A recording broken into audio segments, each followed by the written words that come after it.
കർക്കിടകത്തിൽ പ്രധാനമായിട്ട് നമ്മൾ ചെയ്യേണ്ടത് ഇപ്പോൾ നമ്മൾ ദേഹബലം ഏറ്റവും കുറഞ്ഞിരിക്കുന്ന കാലമാണ് കർക്കിടകം എന്ന് പറയുന്നത് ഏറ്റവും കുറഞ്ഞിരിക്കുന്ന ഒരു കാലമാണ് കർക്കിടകം. അപ്പോൾ അങ്ങനെയൊക്കെ ആണെങ്കിലും ദിവസവും രാവിലെ തന്നെ നമ്മൾ ഉണർന്നെഴുന്നേൽക്കണം. ബ്രാഹ്മേ മുഹൂർത്തെ ഉത്തിഷ്ഠേ സ്വസ്ഥോ രക്ഷാർത്ഥമായുഷ എന്നാണ് പറയുന്നത്, നമ്മൾ ആചാര്യന്മാരൊക്കെ പറയുന്നത്. അതിരാവിലെ തന്നെ നമ്മൾ ഇപ്പോൾ നല്ല മഴയുണ്ട്, നല്ല കാറ്റുണ്ട്, അപ്പോൾ സുഖമായി ഉറങ്ങണം എന്നുള്ളൊരു തോന്നൽ എല്ലാവർക്കും ഉണ്ടാവും. പക്ഷേ എങ്കിൽ അത് നമ്മളങ്ങനെ ചെയ്യുന്നത് ശരിയല്ല. നേരം വെളുക്കുമ്പോഴതിന് മുൻപേ തന്നെ നമ്മൾ സൂര്യൻ ഉദിക്കുന്നതിന് ഏകദേശം ഒരു 1.5 മണിക്കൂർ മുൻപ് തൊട്ടുള്ള സമയങ്ങളിൽ നമ്മൾ ഉണർന്നെഴുന്നേൽക്കണം.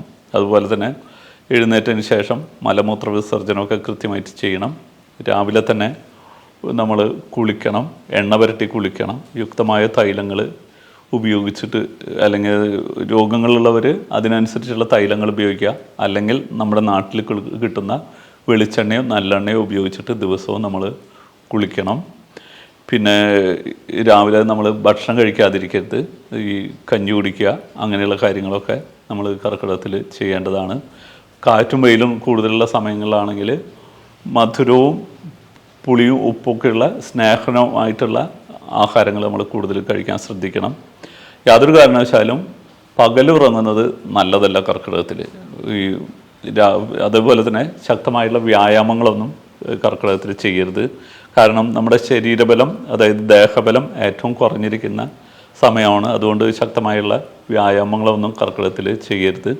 പിന്നെ ഡ്രസ്സൊക്കെ ഇടുകയാണെങ്കിൽ എപ്പോഴും ഉണങ്ങിയ ഡ്രസ്സുകൾ നമ്മൾ ഉപയോഗിക്കണം. നമ്മളിപ്പോൾ നനഞ്ഞ ഡ്രസ്സുകൾ ഉപയോഗിക്കരുത്, ഇത് നനഞ്ഞ പ്രതലത്തിലിരിക്കരുത്. പിന്നെ എപ്പോഴും ഉണക്കി നമ്മൾ പുകച്ചിട്ടുള്ള ഡ്രസ്സുകൾ ഉപയോഗിക്കാൻ പറ്റുന്നുണ്ടെങ്കിൽ, അതായത് നന്നായി അയൺ ചെയ്ത് നല്ല പുകച്ചിട്ടുള്ള ഡ്രസ്സുകളൊക്കെ ഉപയോഗിക്കാൻ കഴിയുന്നുണ്ടെങ്കിൽ അത് നന്നായിരിക്കും. കട്ടിയുള്ള വസ്ത്രങ്ങൾ ധരിക്കാൻ പ്രത്യേകം ശ്രദ്ധിക്കണം. പിന്നെ ചൂടുള്ള ആഹാരങ്ങളാണ് നമ്മൾ കർക്കിടകത്തിൽ എപ്പോഴും കഴിക്കേണ്ടത്. നമ്മൾ അതാത് ദിവസങ്ങളിൽ പാകം ചെയ്ത ഭക്ഷണങ്ങൾ കഴിക്കാൻ നമ്മൾ പ്രത്യേകം ശ്രദ്ധിക്കണം. പിന്നെ അങ്ങനെയുള്ള കാര്യങ്ങളൊക്കെ കർക്കിടകത്തിൽ നമ്മൾ ശ്രദ്ധിക്കേണ്ടതായിട്ടുള്ള കാര്യങ്ങളാണ്.